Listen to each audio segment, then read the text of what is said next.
요한일서 2장 15절에서 17절 말씀입니다. 교독하겠습니다. 이 세상이나 세상에 있는 것들을 사랑치 말라. 누구든지 세상을 사랑하면 아버지의 사랑이 그 속에 있지 아니하니 이는 세상에 있는 모든 것이 육신의 정욕과 안목의 정욕과 이생의 자랑이니 다 아버지께로 쫓아온 것이 아니요 세상으로 쫓아온 것이라. 이 세상도 그 정욕도 지나가되 오직 하나님의 뜻을 행하는 이는 영원히 거하느니라. 아멘. 네, 벌써 이제 입춘이 지난 지가 보름이 지났습니다. 날씨는 좀 쌀쌀한 것 같은데 계절은 정말 정확한 것 같아요. 봄 기운이 우리가 느껴질 정도니까요. 그래서 우리 심령에도 이러한 하나님의 은혜가 충만히 넘치는 그러한 영적인 막 성령의 그러한 봄바람이 좀 불었으면 좋겠습니다. 할렐루야. 네, 세상은 참 복잡다단합니다. 아주 여러 가지 정말 바쁜 일이 많죠. 거기에 덩달아서 우리 마음도 분주하고 복잡하고 때로는 마음이 시장바닥같이 아주 그렇게 시끄러운 때도 있습니다. 그러나 하나님의 말씀은 하라 하지 말라 이렇게 명령으로 되어 있기 때문에 그 말씀은 단순 명료한 믿음 생활을 원하고 있습니다. 저와 여러분 신앙생활을 잘 할 수 있는 건요, 근심을 주께 맡겨버리라고 하는데 맡겨지는 게 쉽지가 않죠. 그건 성령으로만 기도로만 가능하더라고요. 맡겨질 때 그렇게 마음이 아주 정말 시장통같이 복잡하고 시끄러운 마음이 잠잠해지고 참으로 하나님이 우리에게 내게 곧 무엇을 원하는가가 밝히 보이게 됩니다. 그러니까 신앙생활은 아주 단순하고 명료해야 됩니다.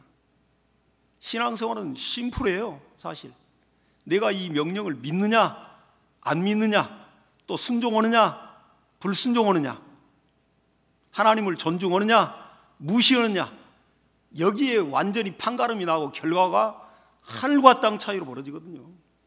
단순한 겁니다. 복잡하지 않아요. 여기에 무슨 사상이나 철학이나 이론이 필요하겠습니까? 기록된 말씀 그대로 내가 믿고 실천하면 기록된 말씀대로 능력과 이적이 따르고 또 하나님의 영광이 사심이 드러나게 되어 있습니다. 그러니까 우리 신앙생활의 어떤 거추장스러운 그러한 격식이 크게 필요치 않습니다.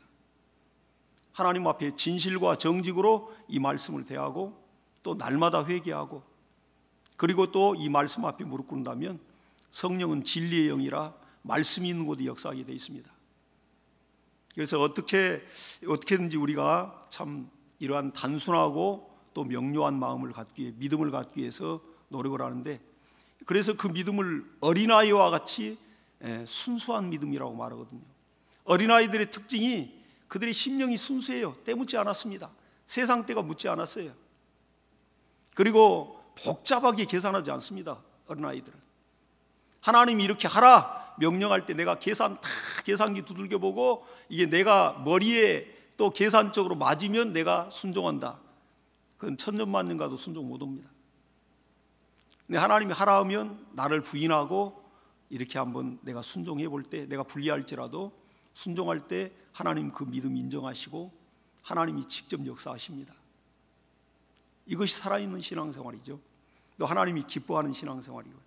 그런데 우리가 이제 살다 보니까 참 이 생존 경쟁하에서 치열하죠. 그러다 보니까 우리 마음도 황폐화되고 때로는 우리 마음이 사막화되는 것을 우리가 느낍니다. 어떤 때는 이게 은혜 받은 심령인지 이게 불신자의 심령인지, 심령에서는 하나님의 감사의 눈물이 흐르고 회개의 눈물이 흘러야 마땅한 심령인데 그 심령이 사막화돼 가지고 아주 먼지만 풀풀 나는 그런 메마른 심령. 아무리 세상에서 어떤 걸 얻고 성취했다 하더라도 기쁨과 행복은 없습니다. 근데 하나님의 성령이 우리를 마음을 감동하고 또 우리가 하나님의 성전인 만큼 그렇게 우리 몸을 하나님이 성전이라 했으니까, 너희가 하나님의 성전인 걸 알지 못하느냐, 또 너희 안에 하나님의 성령이 거하시는 전인 것을 알지 못하느뇨 이렇게 말씀하시고, 하나님의 성전을 더럽히는 자는 하나님께 저희를 멸하시리라 이렇게 고린도전서 3장 16절에 말하고 있습니다. 근데 이 성전이 세상의 욕심으로 가득하고 세상의 이러한 탐심으로 가득하고 세상의 정말 육신의 정욕과 안목의 정욕과 이생의 자랑으로 그러한 가시덩굴과 그러한 엉겅퀴가 심령에 막 우죽순 일어나서 하나님의 성전의 기능을 상실해 버린다면 우리 안에 계신 성령 하나님이 마음 편할 날이 없습니다. 우리 안에 계신 주님이 마음 편할 날이 없어요. 심령이 가시엉겅퀴로 막 뒤덮이고 이렇게 날마다 정말 어지럽다면 하나님이 이 안에서 편안히 계실 수가 없어요. 가시방석에 마치 앉아있는 것 같죠. 우리가 이것 욕심 부리고 우리가 이것 탐심 부리고 우리가 이러한 것을 얻고자 하나님도 무시하고 또 우리 육신의 정욕과 감정과 혈기와 그리고 욕심으로 그렇게 막 표출하면서 한다면 우리 안에 계신 하나님이 정말 쉴 곳이 없는 것입니다. 우리 눈치를 보게 생겼어요. 하나님이 우리가 하나님 눈치를 봐야 정상적인 신앙이요, 자식이 아버지의 눈치를 보고 아버지가 뭐가 불편하신가 이렇게 들여다보고 안부를 묻고 하는 것이 효자의 마땅한 도리인데 하나님이 우리 눈치 보게 생겼다고요. 그러한 세상 아닙니까? 가정에도 마찬가지죠. 가정의 어떤 이러한 정말 기본적인 인간이 해야 될 도리가 무너져 버리면 정말 그러한 부모를 섬기는 자녀들이 옛날 같지가 않습니다. 부모가 자식 눈치 보는 거예요. 시어머니가 며느리 눈치 보고 우리 안에 모신 성전 삼고 들어와 계신 성령 하나님이 아주 못된 아주 며느리 만나서 자식 만나서 눈치 보듯이 마음 편할 날이 없다면 얼마나 불행하겠습니까 이게. 옛날에 새롭게 하소서의 그 간증을 봤는데 하덕규 목사라는 분이 나오더라고요. 근데 우리도 물론 알고 또 그 노래도 이렇게 많이 듣고 있는데 1980년대에 가수입니다.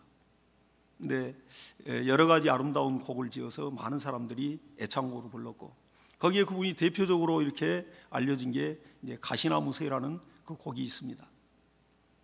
근데 그 곡을 짓게 된 동기가 그가 가수로서 명성을 얻다 보니까 이제 세상에 이러한 것이 더 만족할 수 없고 그래서 술을 마시고 또 대마초를 피고 마약을 손에 대고 그렇게 방탕한 생활을 했습니다.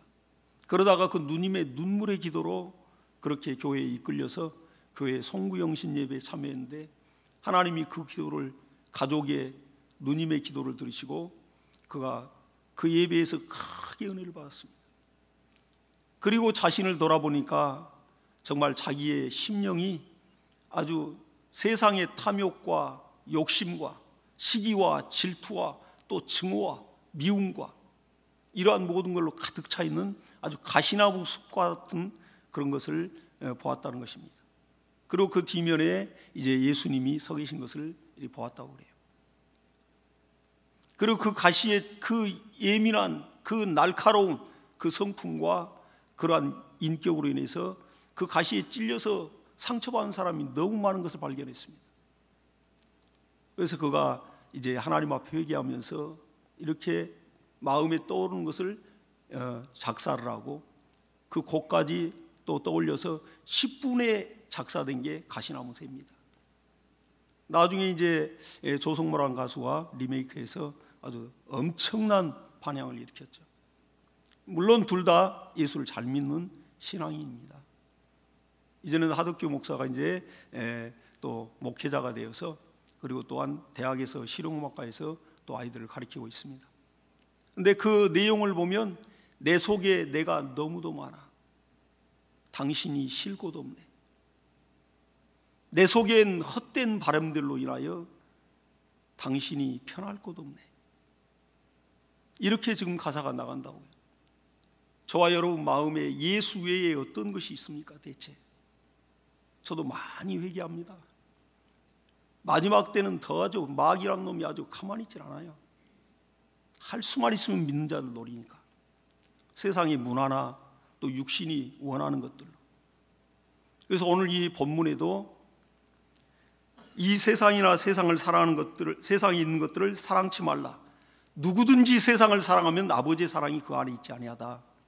이 세상의 모든 것들이 육신의 정욕과 안목의 정욕과 이생의 자랑이라고 말하고 있습니다. 육신이 원하고 끌리는 것들, 육신이 소유하고 싶은 것들, 육신이 이걸 가지면 지혜롭고 탐스러울 만큼 육신의 정욕이 뭐겠습니까? 이러한 세 가지가 이 세상의 모든 것들이라고 지금 말하고 있거든요. 근데 창세기 3장으로 가니까 이 사단이란 자가, 이 뱀이란 자가 아담과 하와를 유혹했을 때 이제 동산 중앙에 있는 선악을 알게 하는 나무와 생명나무는 그 실과는 먹지 말라. 먹는 날에는 죽으리라 하나님이 있는데 그걸 거짓말로 이렇게 꼬드겨서 따먹게 만듭니다. 그리고 이제 마귀가 아니다, 이건 먹어도 죽지 않는다 하면서 먼저 하와를 꼬드깁니다. 그리고 너희가 눈이 밝아서 하나님같이 될까 봐서 그렇다. 그리고 나서 이제 마귀의 유혹을 받고 나서, 뱀의 유혹을 받고 나서 동산 중앙에 있는 선악을 알게 하는 나무를 보니까 먼저 먹음직스럽고, 이게 육신의 안목이죠. 먹음직스럽고, 또 보니까 보암직스럽고 안목의 정욕이죠. 그리고 또 이제 그걸 먹고 나니까 하나님같이 될까 봐서, 하나님같이 지혜로운 분이 어땠어요? 지혜롭고 또 탐스럽게 느껴진지라 자기만 먹는 게 아니라 자기의 남편까지, 아담까지 먹게끔 만들었다고 성경은 기록하고 있습니다. 이러한 것이 하나님께로 온 것이 아니고 세상의 이런 정욕의 안목, 또한 정말 그러한 육신의 안목, 그리고 이러한 모든 정욕적인 것들이 마귀 곧 뱀으로 인하여 왔다고 성경은 말하고 있습니다. 이러한 것이 우리 마음에, 우리 심령 성전 안에 들어올 때 이러한 것이 가시덤불이 되고 엉겅퀴가 되는 겁니다. 하나님을 괴롭히는 것이 되는 겁니다. 주일인데도 하나님도 없어요. 사업차 또 여러 가지 일로 바빠서, 비즈니스로 바빠서 못 나온다는 거예요. 여러 가지 여건하에서 물론 일이 있죠. 그러나 하나님은 주일을 명하고 있습니다. 그러듯이 우리 생활 가운데서 기도의 자리에 내가 나와서 내 사정을 알고 하나님과 나와의 관계를 소통해야 되는데 이러한 모든 것도 우리가 놓칠 때가 많습니다. 우리 안에 이러한 세상에 그러한 뱀이 유혹했던 그러한 것들이, 그러한 욕심들이 다시 발동하고 있기 때문에 그렇습니다. 이러한 모든 것들이 정말 얼마나 이렇게 우리 마음을 어지럽히고, 그리고 이 가시나무 새라는 그 새는 실제 이렇게 우리가 지금 현재 조류학자들이 분석해봐도 존재하는 새는 아닙니다. 아일랜드 그 켈트족이 그 전설에 나오는 새인데, 이 가시나무 새는 가시덩굴을 향해서 찾아다니면서 그 앙상하고 날카롭고 아주 큰 그 가시를 향하여 몸을 돌진해서 자기의 가슴을 그 가시로 찔리우고 피를 흘리면서 마지막 이 세상에서 어떠한 새도 부를 수 없는 아름다운 노래를 하고 죽어간다는 거예요. 그게 가시나무 새의 전설입니다. 근데 우리를 위하여 정말 피 흘리신 예수, 우리의 가시돋친 성품과 인격과 언어와 행실이 정말 그러한 많은 사람들의 마음을 찌르고 상처를 주고, 근데 우리가 상처 준 영혼이 우리의 정말 잘못된 부족한 인품과 성품으로 인해서, 언행으로 인해서 그 상처받은 영혼이 그만 상처받는 게 아니라, 그만 찔린 게 아니라, 성경에 보니까 예수의 피를 나눈 형제와 자매가 찔릴 때 예수님이 찔렸다고 말하고 있어요. 사도 바울이 이제 예수 믿는 자들을 죽이고 투옥시키기 위해서 다메섹 도상까지 가서, 그 성까지 가서 진멸하기 위해서 군대를 이끌고 갑니다. 근데 다메섹 도상에서 그가 갑자기 하늘로부터 강한 빛이 내려오면서 음성이 들리죠. 사울아, 사울아, 내가 어찌하여 나를 핍박하느냐? 주여, 니시니까 내가 핍박하는 예수라, 이렇게 말하고 있습니다. 예수의 피와 살을 나눈 예수와 한 몸 된 형제와 자매를 업신여기고, 나보다 좀 부족한 것이 보이니까, 나보다 좀 약하게 보이니까, 나보다 좀 없어 보이니까 함부로 대하고, 이러한 모든 것들이 얼마나 그 가시가 많은 상처를 주고 또 주님의 몸을 그리 찌른지 모릅니다. 그래서 이사야서 53장 5절에도 그가 찔림은 우리의 허물을 인하며 그가 상함은 우리의 죄악을 인함이라고 분명하게 말하고 있습니다.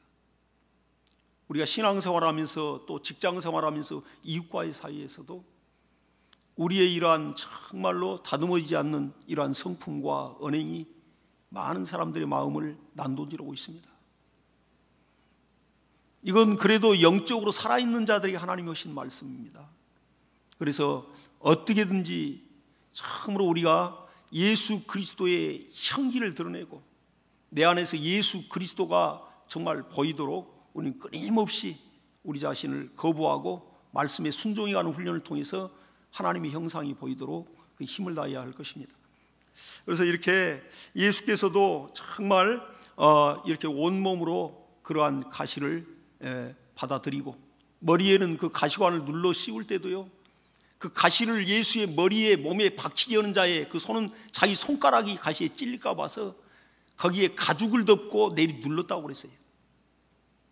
자기가 맨손으로 눌렀겠습니까? 로마의 군인이 그 앙상하고 아주 못과 같이 아주 철침과 같이 강한 그 가시인데, 그리스도의 머리 위에 내리 누를 때 거기에 가죽을 덮고 확 눌러버린 겁니다. 이러한 가시가 물론 영적으로 볼 때는 율법을 통한 그러한 율법의 가시라 할 수도 있습니다. 그러나 우리의 또한 죄악과 허물, 정말 우리의 이 못된 멸망할 이 죄악과 허물로 인해서 그것이 가시가 돼서 주님의 몸을 찌르고 그 피가 흐름으로 인하여 그 피공로로 구원받고 있습니다. 그러나 율법의 용무는 정죄하는 것이고, 마침 정죄받은 자를 누구든지 간에 인류에 단 한 명도 빼놓지 않고 그를 정죄하여 나는 죄인이라고 두 손을 들게 만드는 게 율법의 용무입니다. 그러니까 이 땅에 예수님이 인간을 진단할 때 의인은 없나니 하나도 없느니라 말씀했습니다.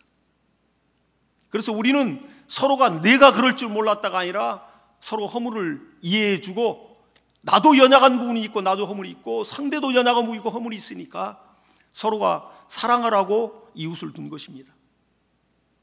그리고 오로지 하나님만이 신뢰요 신앙의 대상입니다. 이웃은 사랑의 대상으로 하나님 우리에게 주신 겁니다. 이걸 마침내 이룰 때 또 면류관이 있도록 상급을 예비하시고요. 그러듯이 주님께서 이렇게 정말 인간이 감당할 수 없는 그 율법을 감당하실 때 이 정말 무서운 칼날과 같은 그러한 정말 이 율법의 가시체가 예수님의 그 몸을 관통하는 순간 하나님의 아들이라 할지라도 그 몸이 찢어지고 하나밖에 없는 목숨이 끊어졌습니다. 그 정도로 율법은 무서운 거예요. 누가 감당할 자가 없습니다. 오직 사시는 권세, 죽을 권세를 받은 이만이 감당할 수 있는 거예요. 그가 바로 예수 그리스도입니다. 우리가 그 은혜로 살고 있습니다. 그래서 이렇게 예수께서 정말 이걸 다 정말 감당하시고 십자가에서 마지막 가상칠언이 있지 않습니까?